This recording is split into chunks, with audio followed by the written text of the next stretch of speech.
we came from a period actually of mass ignorance outside the middle class, for whom religion was a class identifier, a formal, except for those areas of the community that were affected by revivalism. So, of course, that was not just the evangelical revival, but overwhelmingly it was Methodism, which sort of exploded in late 18th century, early 19th century Britain, and exploded in a society that was undergoing a traumatic change.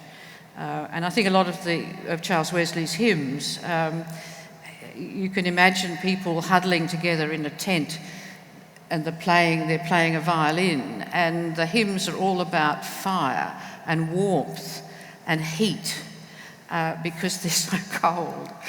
These were people who only saw daylight if they're working in the mills during winter on Sunday. They went to work in the dark, they came home in the dark. The world was surrounded by blackness and filth. And Methodism spoke to that community.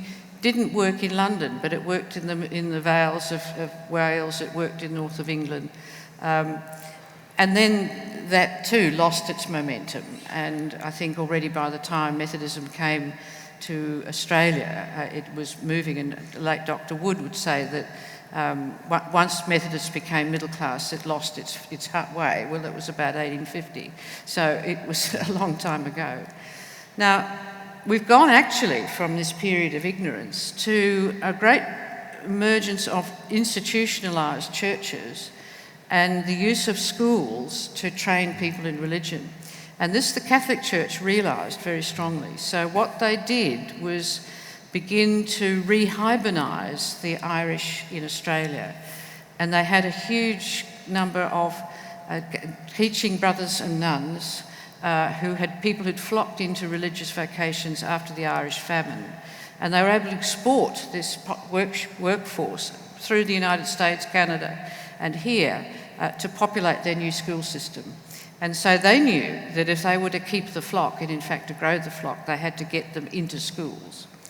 And here, Protestants, they colonised the middle class with private schools. And the state education system was saying we have to have a secular state education that will embrace everyone. And so what you get is a situation where people are learning religion as children, which is reinforced in their schools, which means that if we're talking about the 1930s and 20s and the 1950s, when church attendance was very high still, it's not working class Protestants. It's middle class Protestants, middle class and working class Catholics. And so you do have to take account of the institutional forces that shaped religion. And if children aren't hearing about it from an early age, from outside the family, and if the church is not an important place for that family to be in that community, which in the city it wasn't compared to the country towns, then they're not going to hear. We might come back and dive a bit more into that detail. Barney, do you think that religious people in any age are likely to think there was some golden age before? We're hearing a bit from Janet that there were some pretty dismal times when church people, were they aware of these statistics that Janet's quoting, would have been pretty despairing. But is there a tendency, maybe a normal human tendency, of thinking, well, things were better somewhere just back over our known memory, and they're pretty difficult and now, which makes us ask the kind of question we're asking today? Yeah, that's a very interesting question, isn't it? I read, I think, in Alistair McGrath that at St Paul's Cathedral in London in 1802, there were 7 people there for Good Friday. Yes. So the church is always ever only one generation away from extinction. And yet, despite that, it's gone on for a couple of thousand years, and I don't think it's in any danger of dying out soon. Some denominations might, but absolutely there is this human tendency to which you refer, which is found in probably in every field of endeavour. And Protestants are always looking back to a sort of a mythical golden age of the New Testament times, which, as we know, were in fact chaotic and difficult and fraught and filled with tension. And if we were living in them, we mightn't think they were so golden at all. But they were innocent, I suppose. And if there's one thing that the church is now, or is not now, it's innocent. And we'll come on to that, I think, shortly, some of the questioning of innocence and integrity.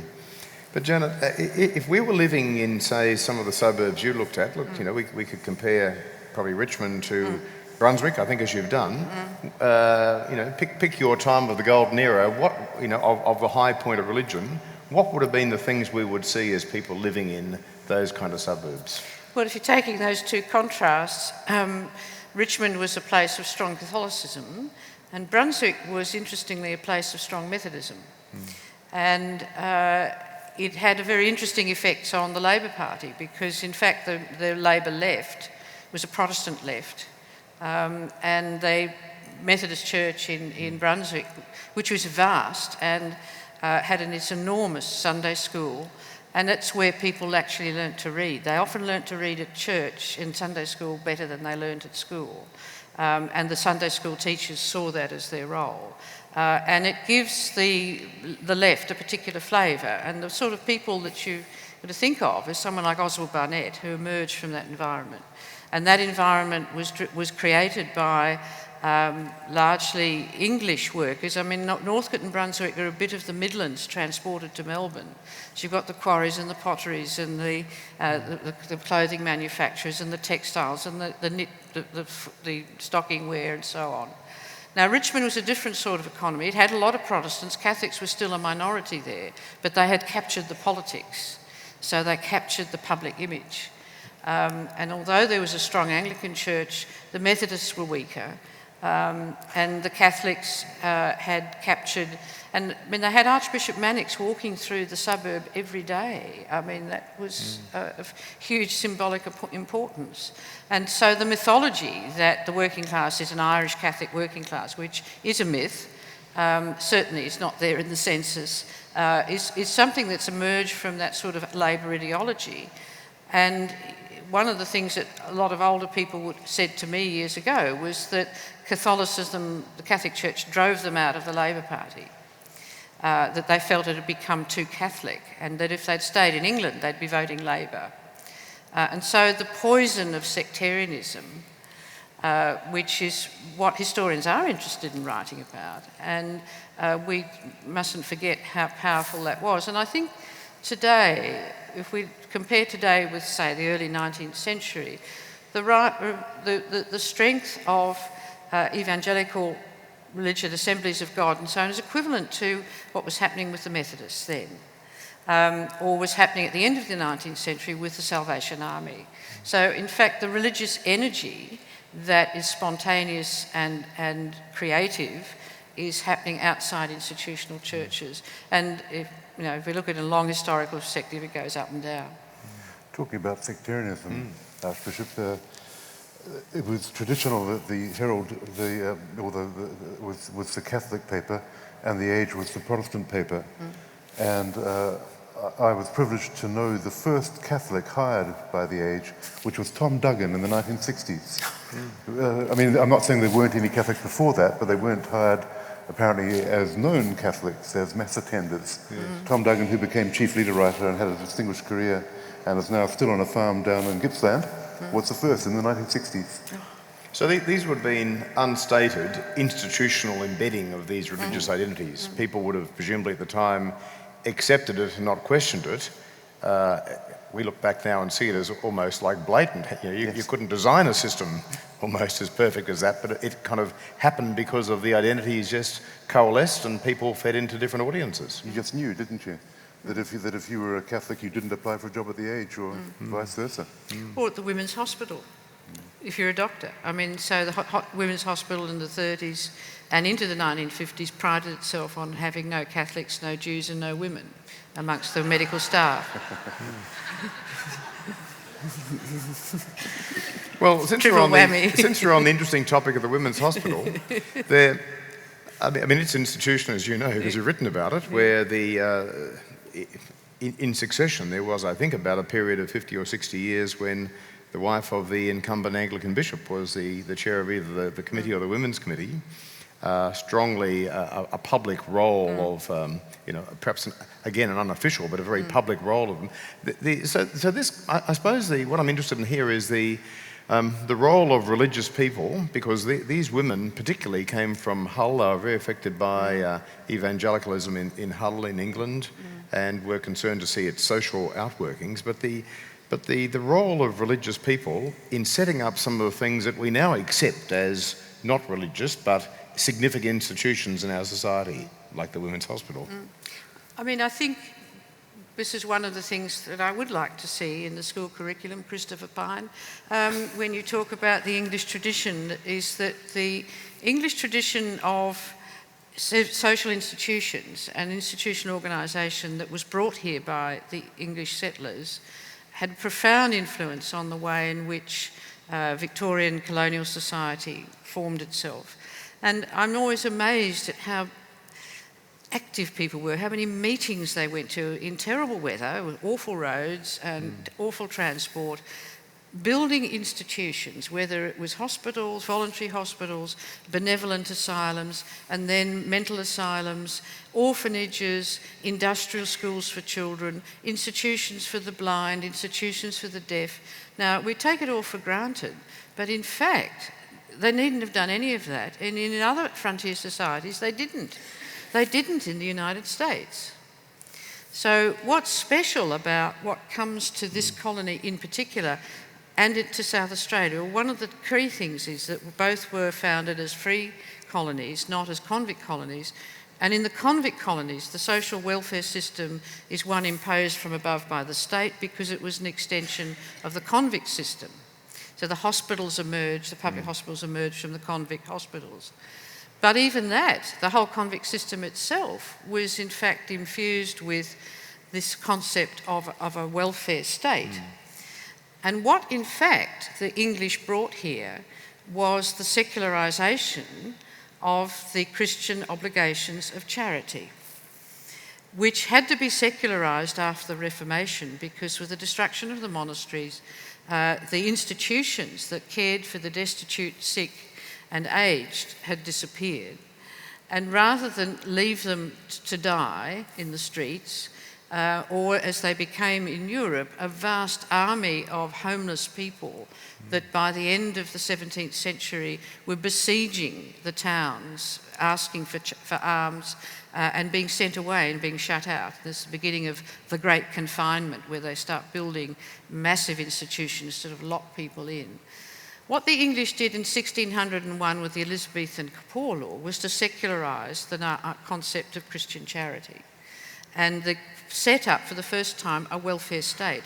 And so the welfare state, where the community, through a tax, assumes responsibility for those who don't have a family to look after them, which is essentially what a welfare state does, goes back to that period. In 1674, the Act of Settlement gave people the legal entitlement to be relieved of poverty. That's an extraordinary thing.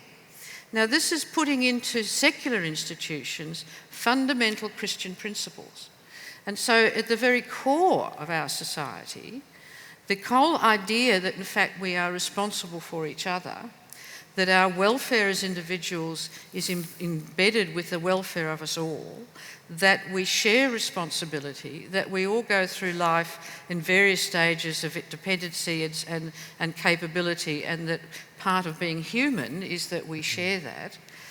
That is fundamental to our culture, and that is what the welfare state is about. And it is as part of our cultural DNA as Magna Carta and all of that. Take note, Christopher Pine, when your government's about to start privatising and giving away with, these are the fundamentals of our society, and they owe everything to Christianity.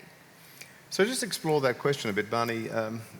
We are used to these words like secularism and I suppose things being non-sectarian, and you can understand with the competing sects how that would have happened.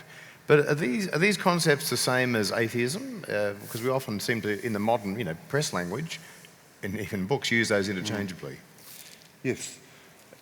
I think there is a tendency to, certainly in the press, to conflate atheism and secularism as though somebody who believed in secularism could not be a Christian. In fact, speaking for myself, as a Christian, I'm an ardent secularist. Secular in the sense that the state does not privilege any church or religion. and that provides protection and freedom for us all. There has been, as we all know, a particularly strident form of atheism in the past decade, and that has sort of hijacked, in the same way that Islamic fundamentalists have hijacked Islam, the Dawkins, Hitchens, horsemen of the apocalypse have hijacked atheism, I think. And it's a curious thing because Australians don't like that very much. The census, the last census had something like 30% of Australians not identifying with any particular religion. That did not mean they were all agnostic, although I'm sure many of them are. It simply meant they didn't identify with any particular one. But of that 30%, only 100,000 put down atheist on the census form. And I think that's partly because atheism has become identified with this very strident and aggressive ideology, which Australians don't like. They don't like it when it's religious. They don't like people shoving religion down your throat, as they call it. And they don't like you shoving atheism down their throat in the same way. So I think that secularists, those secularists who are agnostic or atheists, need to make sure they preserve that distance if they want to continue, because that sort of atheism, I think, like certain Christian fundamentalisms, has already passed its high point and is in decline. That's my diagnosis, Doctor. But Janet, you're saying that in a way, secularism is the institutionalising of, I think your words were the Christian obligation of charity. Clearly here in Victoria, there was in the late 19th century a great concern that things were at least non-sectarian, Melbourne University being set up on a secular basis. But when people used that language at that time, were they also using that kind of concept of the Christian obligation of charity infusing their aspiration in for these institutions? Oh, I think so, yes. I mean, the whole concept of there being a public good and of establishing a public institution which belongs to the people. Remember, Sir Redmond Barry was one of the driving founders of the University of Melbourne and of the public library, and the State Library of Victoria, then the public library, was the first free one in the English-speaking world. It was also a copyright library. Now, these are fundamental principles about embracing people, about drawing them in, not about shutting them out. Now, the university had religious affiliations in that all the churches had their own colleges.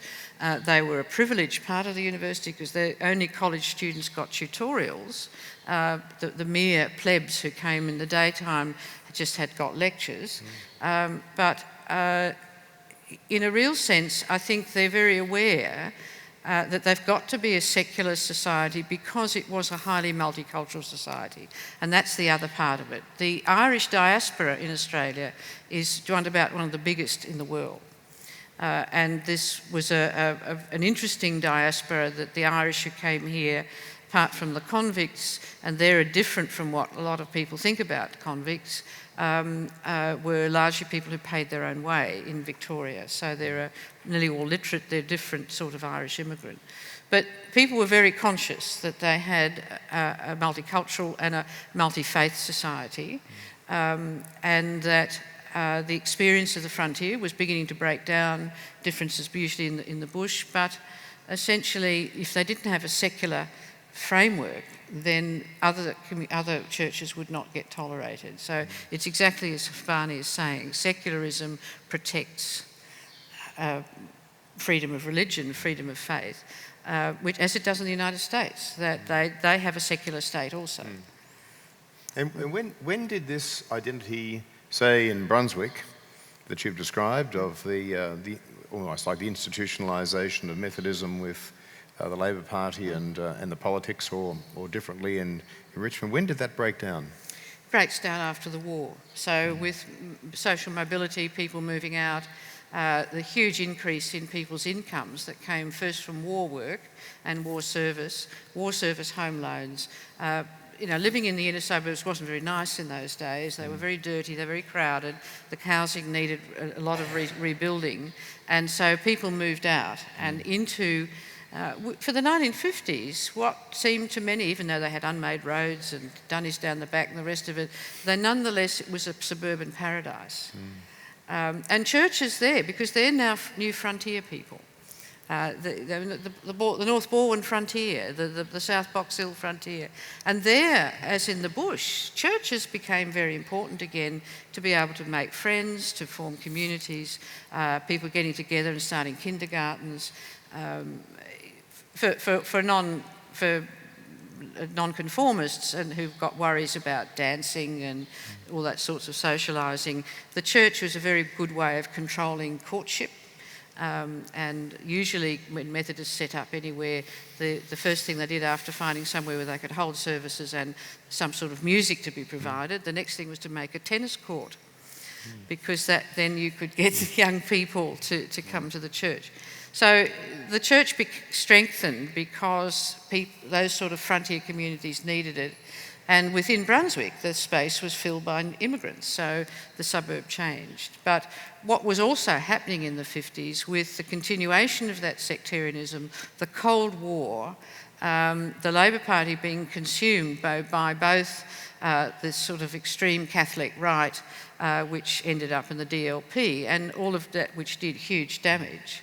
And the left being pushed to the other side, and everybody polarising. The Labor Party was beginning to lose that sort of Protestant support. But I think a lot of them came back. A lot of people talk to me about their turning point, and these were people who'd been to private schools, about when they began to vote Labor, was the Ryan hanging. That was the last straw. That in fact what they're saying about Liberal coalition governments was that they actually didn't like their values. And I think there's been a departure there. So again, you see this, like Jane Caro's piece in the paper yesterday about why her parents, who voted Liberal all their lives, have stood as Liberal candidates, been members of the party, vote Green because of asylum seekers. They can't take the further step and go to the other side, but that the Greens are a safe midway where they can at least detach themselves from a morally repugnant political party. And there's plainly a lot more volatility in some Australian electorates. I'm thinking of the Queensland state election, where I think the swing was unprecedented. The number of seats that changed hands was beyond anyone's imagination. So clearly the identity, the tribalism of people's identity and political affiliation is not as aligned as it once was. I think that seems to be generally agreed. And I guess religious people in the modern era have made a more tentative entry into politics, in that they tend to be aligned with fairly limited issues. Yeah. That would have been different, I imagine, from the aspirations of people in these places in Melbourne we're talking about in the 20s and 30s. Well, look, the difference between the laity and the ministry was actually usually fairly conservative, and particularly the Presbyterian ministry. Do remember we've had a Methodist minister as a Deputy Prime Minister in Brian Howe, and he's still a Methodist Uniting Church minister. So he represents an older tradition. But it's really a story about upward mobility, about people getting better off and moving and changing their sense of self and identity, and with that refashioning themselves and their views. And I think the sort of collapse of church attendance in that middle-class Protestant world, which began in the mid-60s, when people talk to me about that again, it was that they, in fact, realised that they didn't have a strong faith, that they'd been going to church as a matter of form for social reasons, and that they hadn't a spiritual life. And they actually didn't really believe very strongly anymore. So what was the point of going? And that's actually what, I know at the time churches said people preferred to go driving. Well, clearly they haven't got a strong faith that they prefer to go driving on Sundays. But it was, I think, a fact that they came to face that there hadn't been a spiritual base to it. And I would suspect that the number of people in society who have a strong spiritual inner life, it probably hasn't changed very much in number. What's changed is the people who went to church as a matter of form.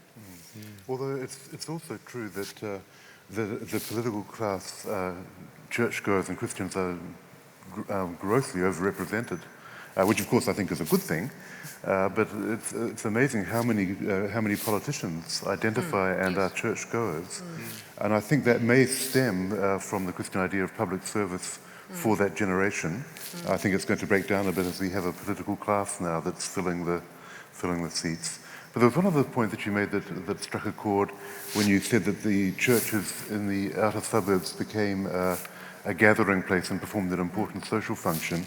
I think that's another trend which is going to ensure that churches continue to thrive into the future, that where once, certainly among Protestants, you became a believer and then you attended church, now the trend is that you attend church and then you become a believer.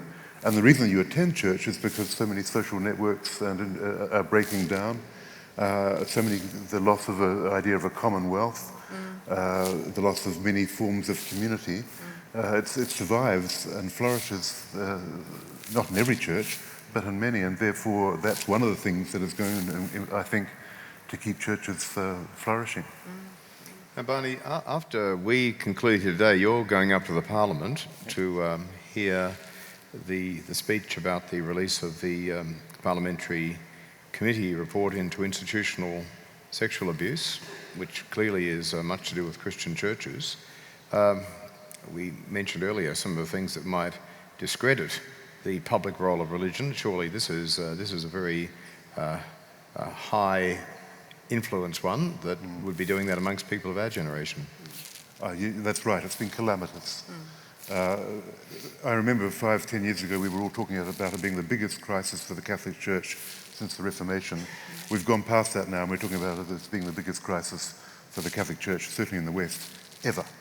That coming at a time of loss of faith in institutions anyway, of a postmodern approach to many things, the Church was already behind the battlements and conducting a conversation mainly with itself. This has really slammed its moral authority and integrity. Now, of course, it's true in all churches. All churches have had their problems, but the Catholic Church is far and away the most serious. And I think the reason for that is, and this may be speculative, although there's lots of study being done on it, the culture of clericalism is much the strongest. As Archbishop of Melbourne, you can't do whatever you want. This may irk you at times, but there are many sort of checks and balances within the system of what you can do that do not exist within the Catholic system. And there are pressures on you to be accountable and to be transparent that are not there within the Catholic system. And I think that has been one of the main factors that has allowed the cover-ups and just yesterday in court, the county court, Judge Felicity Hampel really laid into the church of a particular priest who she sentenced for again, knowingly covering up, moving the priest from one parish to another. We all accept that there are bad apples in any organisation. What has been so catastrophic for the church has been the institutional response, which is why we have the Victorian Inquiry, why we're having a Royal Commission now. And I don't want to single out the Catholic Church because, it's made up of the same humans as the other churches, but I do think there are extra weaknesses within their system, and the crisis of confidence that has caused is going to be something that is going to be enormously difficult for them to recover from. Fortunately, they seem to have chosen a particularly good pope this time round, and that's already had a huge lift in morale for them. But yes, it's an ongoing crisis. But it's a paradox in some respects, because the pontificates of Benedict and John Paul II, I think, influencing leaders in national churches was strongly about the public role of the Catholic Church, of Catholic social and moral teaching, affecting the way politicians operate. I know there's been some statements in this country about the moral and religious duty of Catholic politicians to reflect that. Now that seems a paradox, because in the present federal cabinet there's a very large number of active practicing Roman Catholics, but I think no one, least of all them, would expect that they would be driven in any way by that kind of expectation and information. Yes. They will be as non-sectarian, I would imagine, as anyone else because the electorate would not tolerate a sectarianism. Is that your reading of...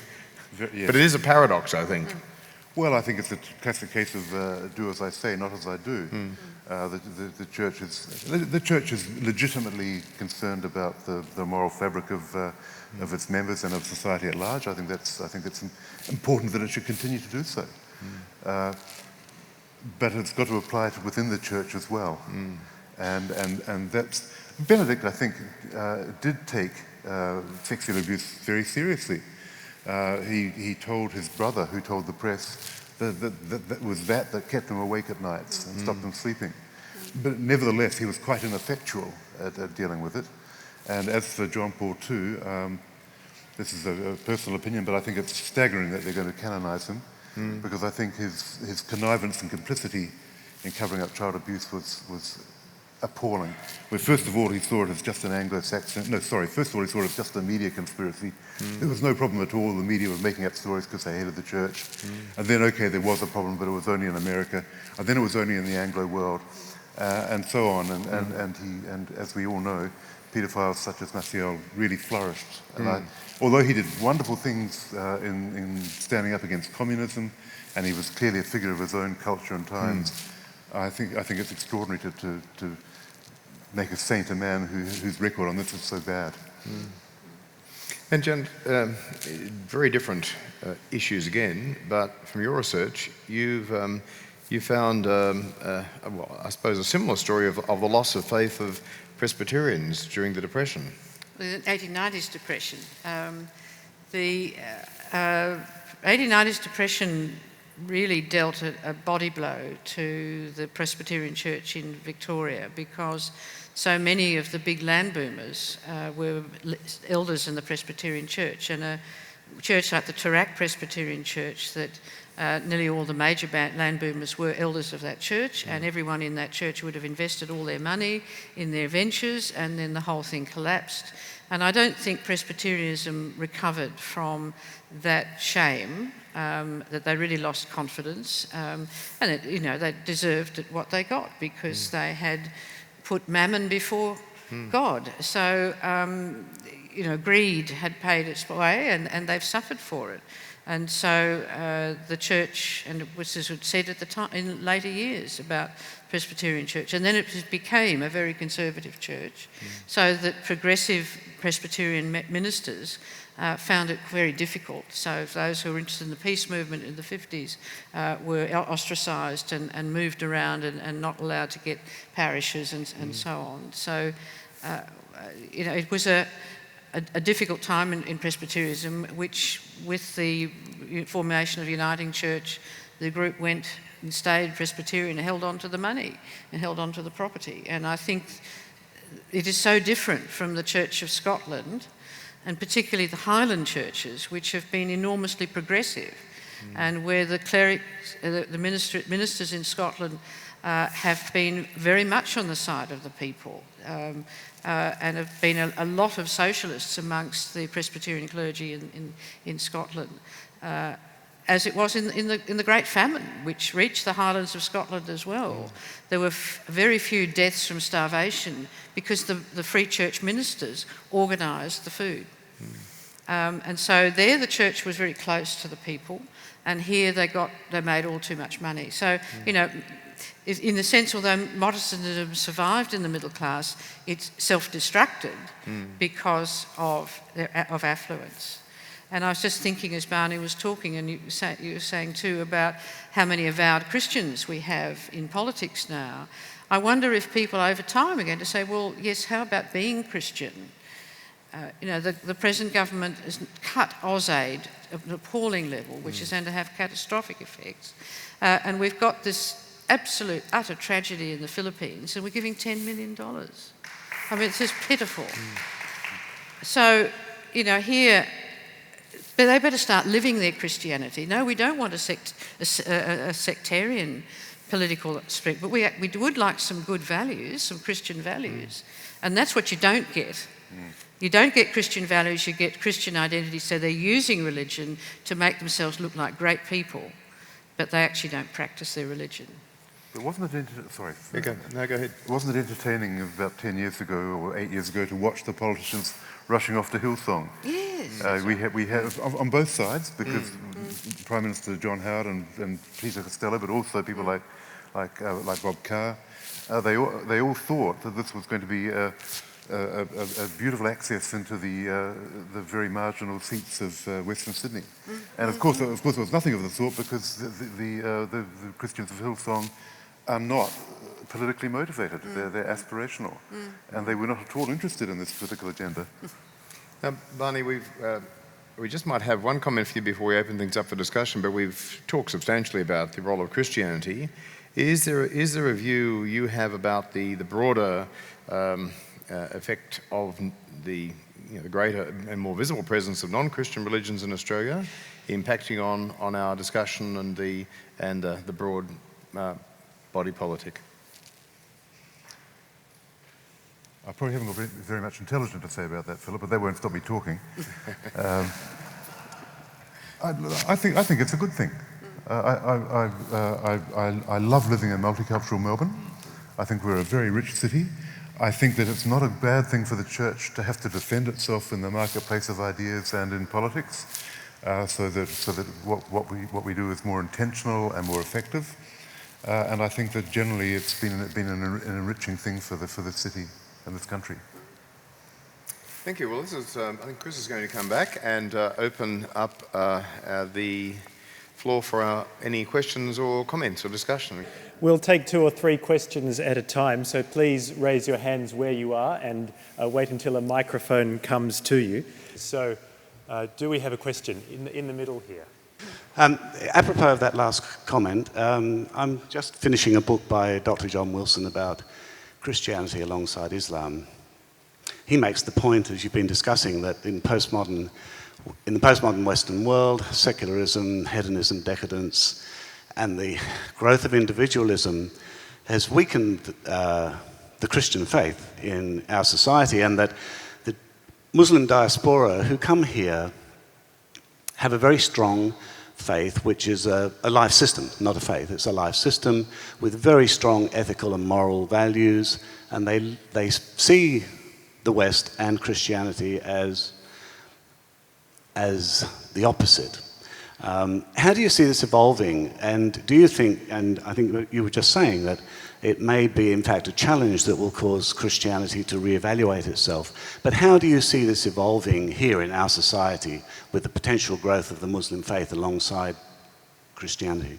I'm picking up on Professor McCallan's comment about the secularisation of the Christian obligation to charity. I paraphrase that. And what I see as perhaps the airbrushing of Christianity from Australian history in many texts, and the lack of Christian education in our schools today more generally. What do you see as the consequences of that trend to make the government responsible for charity rather than you and I responsible for charity? I'd be interested in what you see as the impact of orthodoxy, Greek orthodoxy, Russian orthodoxy, particularly obviously since the war, but perhaps now, in that my wife is Greek, and my experience of limited experience of Greek churches, it is very different and many more young people than might be the case in the other contemporary churches. Thank you very much. So we'll put those questions to our panel. A question about the impact of Islam in Australia. Islam and lived very much as a life system. The consequences of aid being outsourced to the government and being removed from school curricula, and the impact of orthodoxy and the way that plays out in people's lives. So I put those questions to the panel. So, Janet, which one do you think you'd like to? Well, I was asked the second one, but I think Barney should start. Oh, do you want me to start? Yeah, you start. You start with the second one. The history I recounted to you about the Elizabethan Poor Law being the beginning of the welfare state is actually a fairly recently discovered history.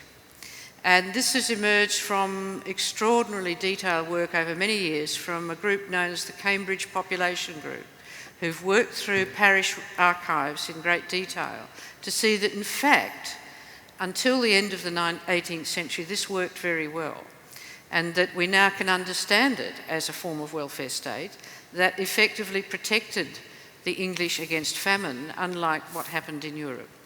So during that very hard period of the Little Ice Age, that protected the people, and because of the educational obligations of the parish, that all children who didn't have parents had to be apprenticed and trained for life, it was actually the mainspring of the Industrial Revolution that it was investing that Britain had an extraordinarily well-trained workforce, and that this provided the human capital that enabled the Industrial Revolution to take off, particularly in the Midlands and north of England.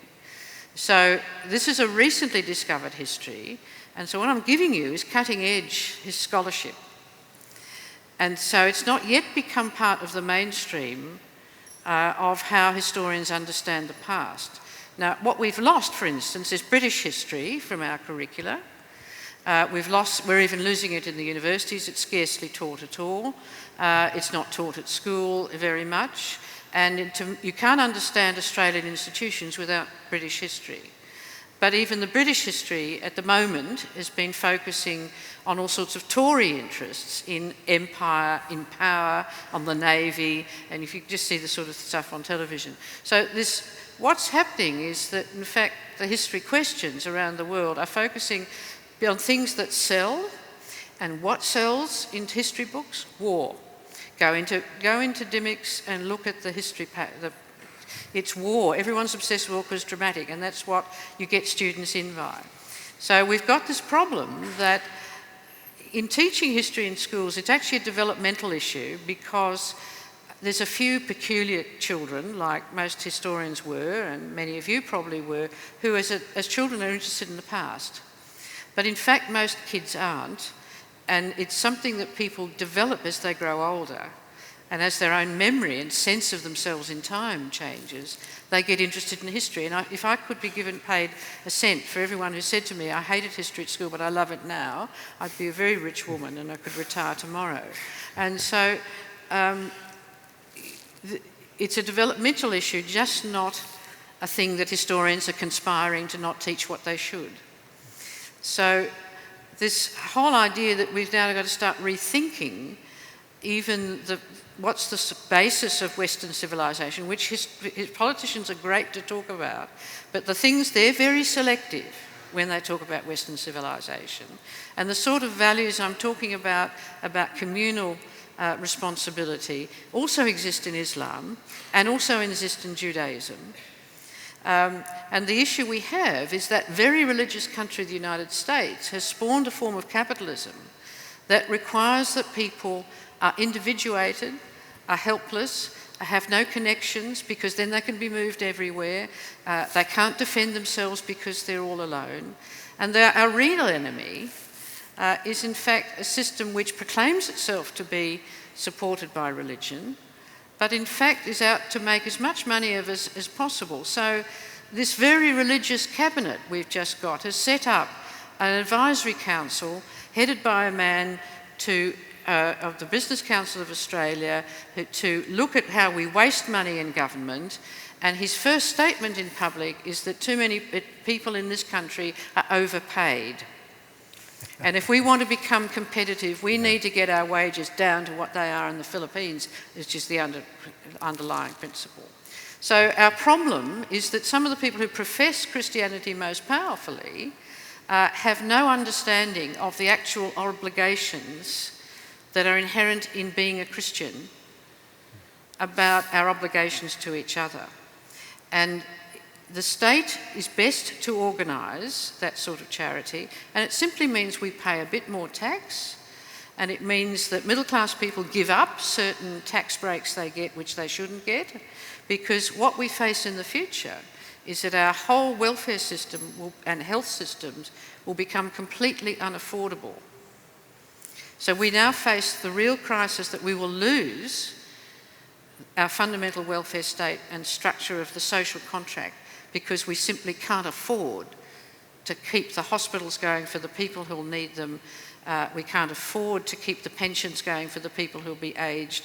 We can't afford to bother about having TAFEs for kids who can't read very well. We can't afford to put money into schools in the western suburbs, and we can't afford things like Gonski, and we've just heard that again from the man who's going to head that review. The waste of money that went on education, he said, and like the Gonski review, the waste of money that went is going into an insurance scheme for the disabled. And so the enemy is not some sort of awful secularism governing around the community. It's actually political leadership and a business leadership that is out to maximise profit. Barney.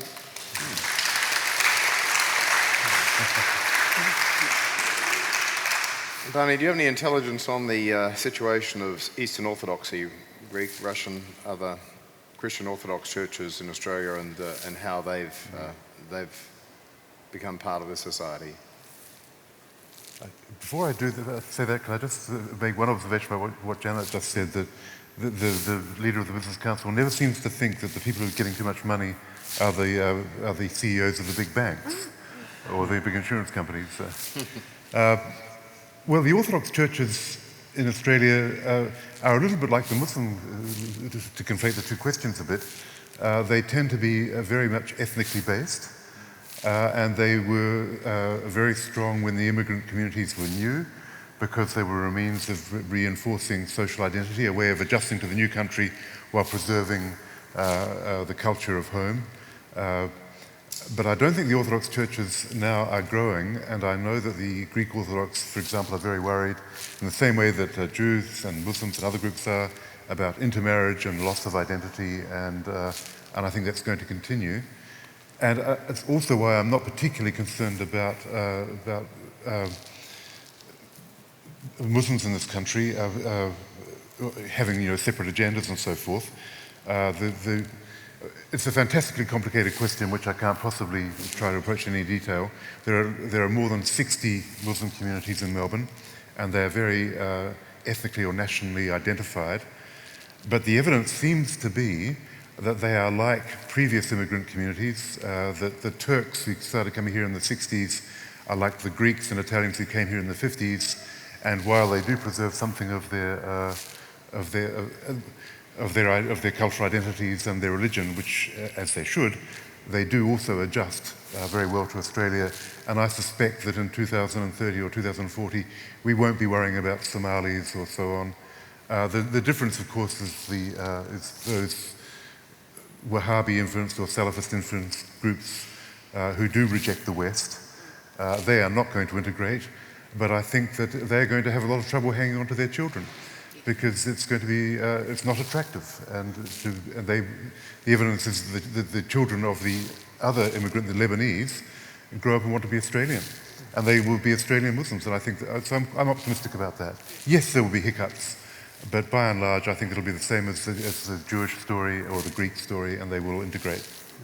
Yeah, I think just in my discussion with members of other non-Christian communities, I think that we hear something about the extremism and the fundamentalism side, but in another way, that's a reaction to the overwhelming tides of secularising that Australia does to everyone. So when I talk to people from other religious communities, they often are quite despairing that they fail to communicate their faith to a new generation in Australia, and often quite despairing and asking me what they can do about it. So I think that we hear one side, but it's the reactive side to a much bigger and less spoken about trend, which is quite pervasive, as we all know, this broad secularising force in Australian society. Thank you very much. Do we have some more questions? We've heard a good deal about the fading of Christianity as a social force. Has it dawned on the daughters and sons of the Enlightenment that so are they, that the ethical psychologists, if that's not an oxymoron, or they have identified a particular cast of mind amongst the weirds, and I won't try and explain that, you know what I mean, and that these people are increasingly under attack from the kind of people heavily represented in our federal ministry. Do you think they might these people look towards the Christian churches and say, heavens, we're in the same boat as you? Thank you. Thank you. And just, yes, you're with Emma there. I would like to pick up Barney's note that he said the churches are talking to themselves. And could I add a note that picks up Janet's notion of how people become interested in history as they develop older? Are we old churches talking to ourselves? And have a look around at all of us. Is there some sense of need to talk about these things in a way that the young might have some sense? So I'm talking about oldness, historicalness, churchness, and the young. Thank you very much. And is there one more question? You mentioned JP2 and the consequences of the centralisation and clericalisation and power and what else? Hierarchy.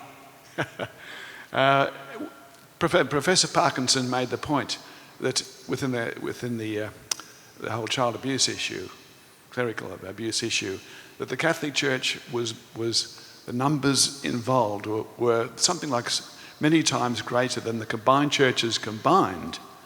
I'm just wondering, Barney or Janet, whether you have any comments about that at the very time when within Anglicanism you have the greater role of women in ministry and so on. Within the Catholic system, it's really only Francis I has even raised the issue.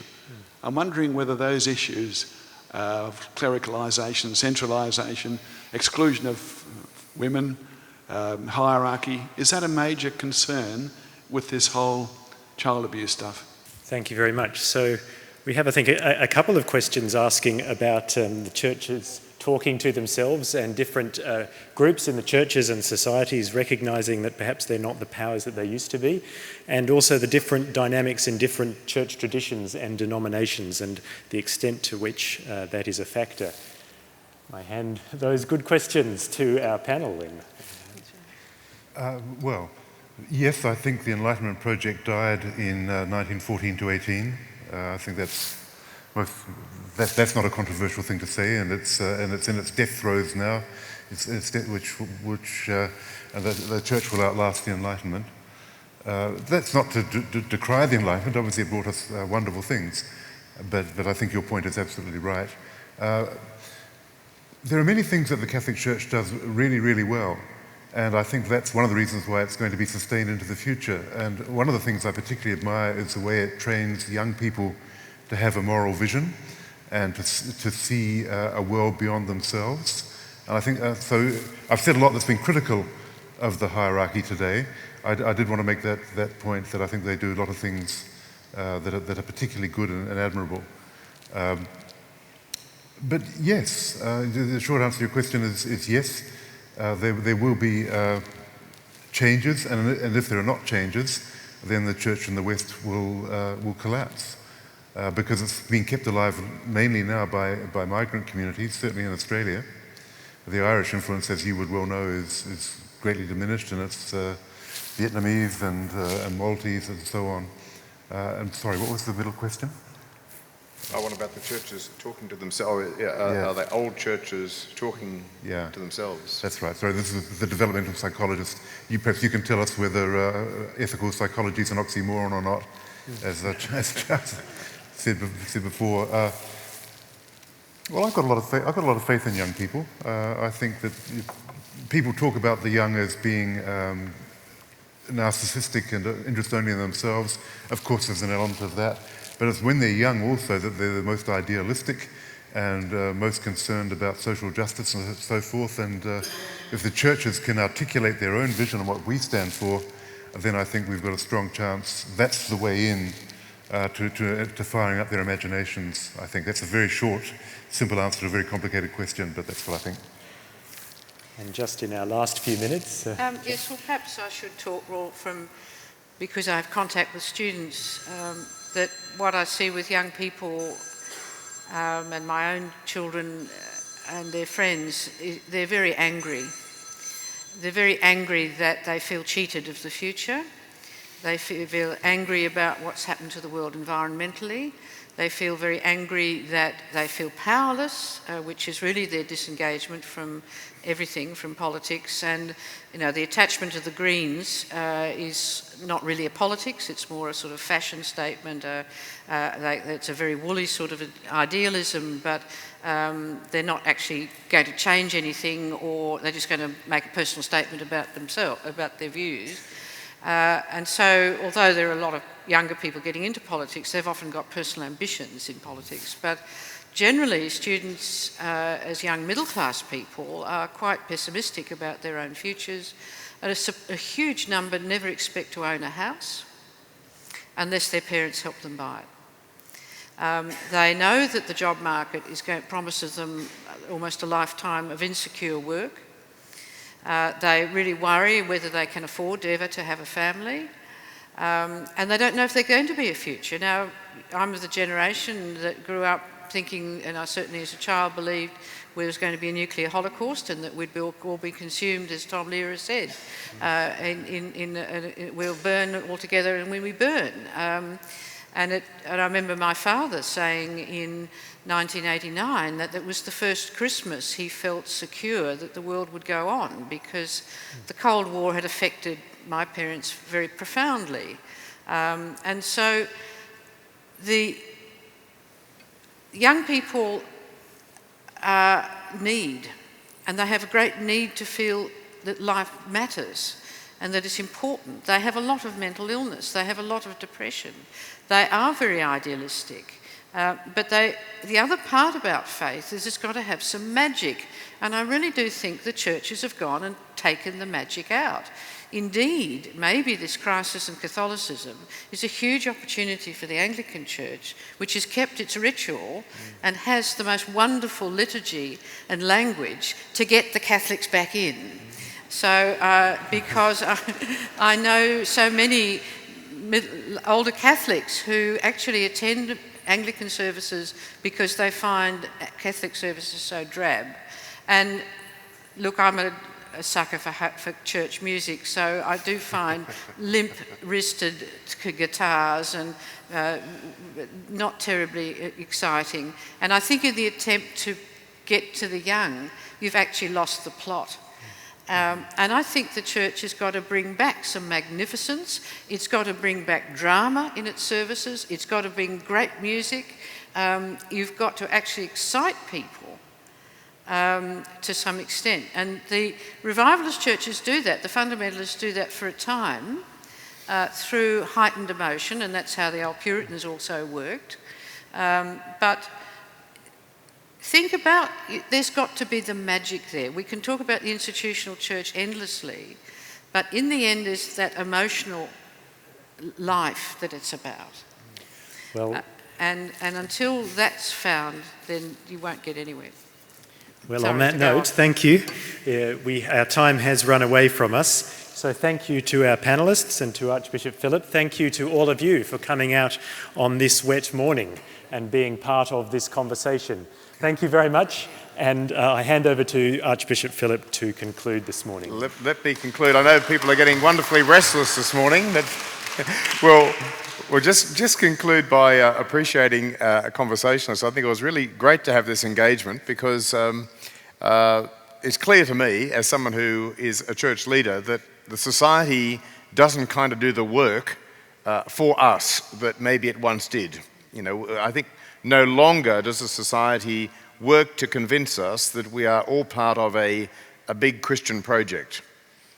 Now, I think we've heard this morning there are many stories of the significant institutions which actually arise from that, and perhaps we've got to recover some of that. And I think that just in my encounter with some of our Anglican agencies, they've been through some of these different changes of are they part of a big Christian project or not, and to retain an identity and a real clarity of direction. More and more they come back to an understanding of that as the source of what they're all about. So I've been grateful to hear what's been said this morning. I'm sure you have been. And let's, if you'd like to join me, have a few moments of prayer where we commit all of those things to God and ask that we might have wisdom in our living our life in the way that we've been given it. Loving God, we thank you that we live in a society where decency is valued and where people can be able to make a contribution. And we pray that that contribution might be made for building up of the whole. We thank you that we live in a society which aspires to be a commonwealth where the advantages of this nation can be shared widely. And we thank you for the sources of Christian understanding that have led to this and many other aspirations. We pray that there might be wisdom amongst those who lead Christian churches and other religious bodies in Australia to make their best contribution into the civil society, the public order, and the life that we all share together. And we thank you for the opportunity we've had of exploring this topic today, of opening it up and our minds being fed and our own intellects being challenged by some of the things that have been said. So we pray as we go into this season and prepare for Christmas, it might be a time for us of reflection and a time for us as we respond to some of those big issues that are affecting church and society, that we might do those with honesty and integrity. And so we pray all this in Jesus' name. Amen. So thank you for your attendance.